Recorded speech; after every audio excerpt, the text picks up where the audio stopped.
Asa, you looking good. You got the big wang. You got the class of 2019. What else is new? What else is new? We got the new Pikachu sticker, you know?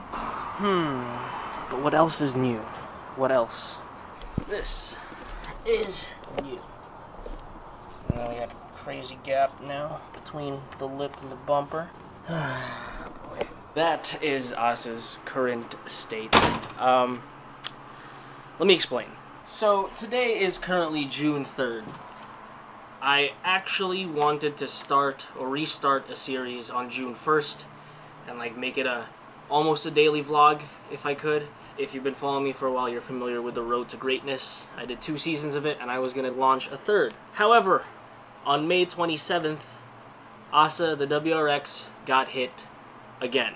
It just seems that I don't have good luck in New York City with having a nice car. If you guys have been following me for a while, you know that like the 4th week of owning Asa, there was a hit and run, probably like a drunk driver when I was street parking her. She got broken into last summer. A few months ago, like 8 months ago or something, a lady who was illegally parked on the sidewalk backed into her. And now we have another old lady who just doesn't know how to drive or doesn't follow the rules of the road who hit her. As you can see, Asa's bumper is not in the greatest condition right now. Everything else on the car is great, but the driver's side front corner of the bumper is messed up, and so is the lip. The lip is scraped and it actually got pushed down. We'll talk about that later. Let's talk about exactly what happened and how my insurance company is trying to fuck me over, as most of them try to do.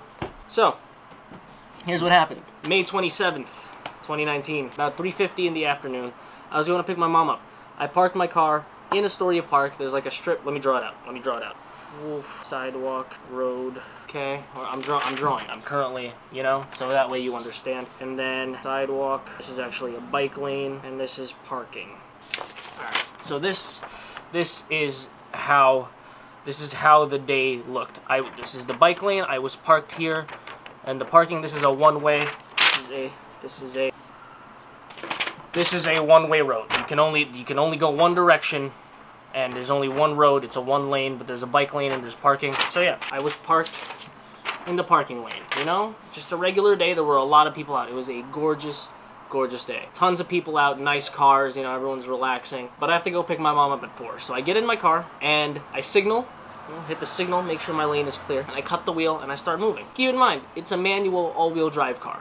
The only way to really get it moving fast out of a parking spot is to launch it. If I'm angled out towards like a wall, I'm not gonna launch the car. I'm just pulling out as anyone does, you know? So currently I'm here. I'm going this way because it's a one-way. I'm trying to, you know. So again, I signal, I turn my wheel, make sure my lane is clear, and I start going. I'm gonna put a big wang on this car. Okay. So now at this point, this is what I look like. I'm out in the lane already. Right, my signal is on, my lane is clear, you can see the big wang, that's me. And as I'm pulling out, this lady, instead of slowing down or stopping right about here, where you're supposed to and let someone out, what she did was, she was coming from this direction, you know, she's coming this way, right?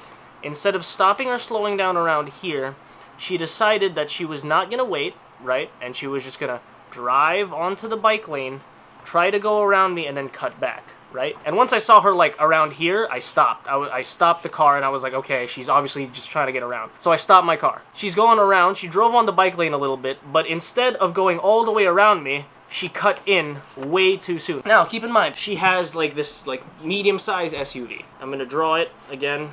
My vehicle is stopped at this moment once I saw her in my field of view.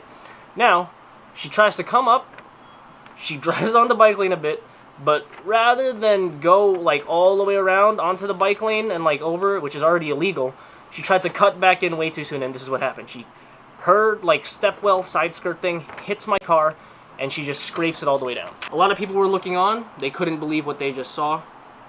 I mean, it wasn't like a major accident, but they were just like, they couldn't believe, like I couldn't believe the negligence of this lady. Luckily, she starts slowing down.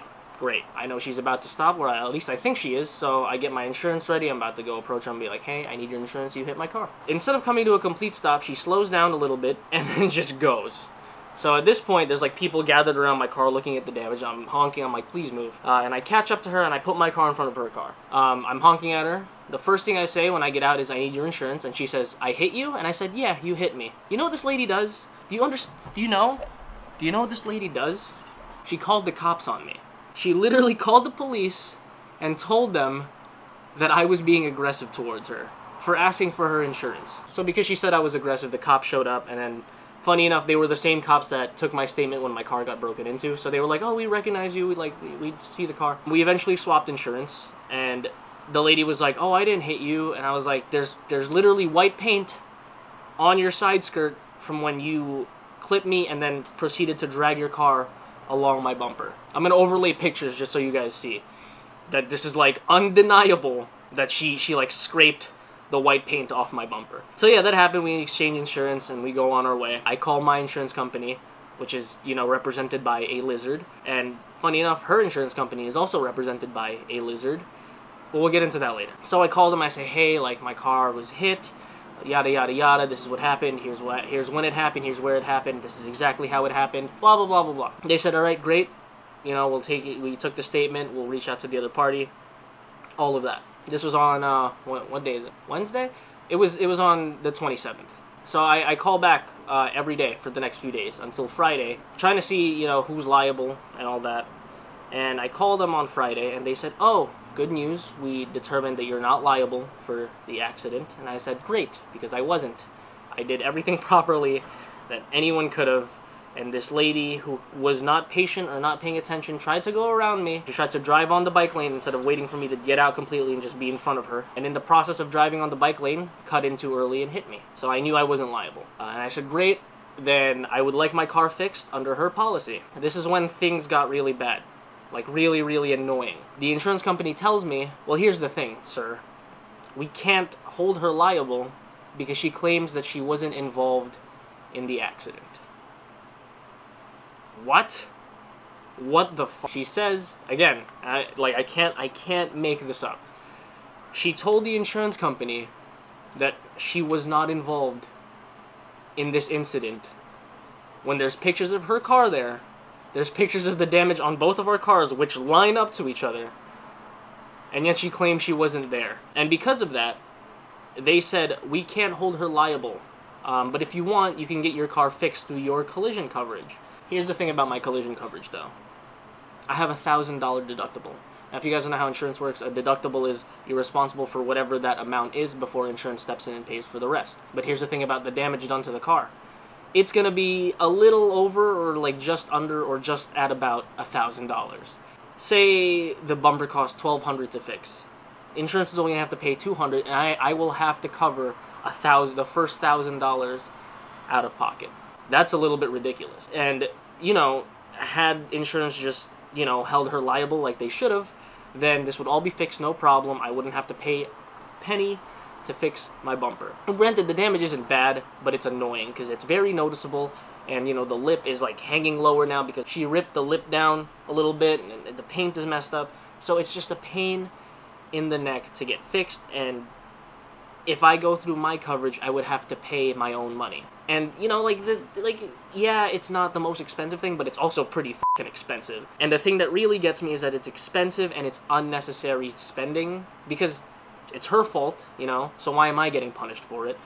There's so many things I would rather do with that money, and now my hands are tied until they figure this out. So I've been calling them nonstop. I spoke to 2 supervisors today, and they were like, "Okay, we're actually gonna check out the damages on her car to see if her statement holds." I asked the supervisor, I said, "Hey, like, I just need your professional opinion because I don't know, I don't handle these things usually, but like, what would you say, who would you deem liable, or how does her statement hold up to the pictures that you see in the files, you know?" And he said, "Honestly, the damage is consistent with what you're saying. It's pretty clear that she hit something white, yada yada yada, and just her statement of her not being involved is kind of bullshit," is pretty much what he said. I called her insurance adjuster, who was like, "Oh, we're actually still investigating, therefore we're still pending on liability." So until they determine that, Asa is not going to get fixed. Now, this is where things get really annoying.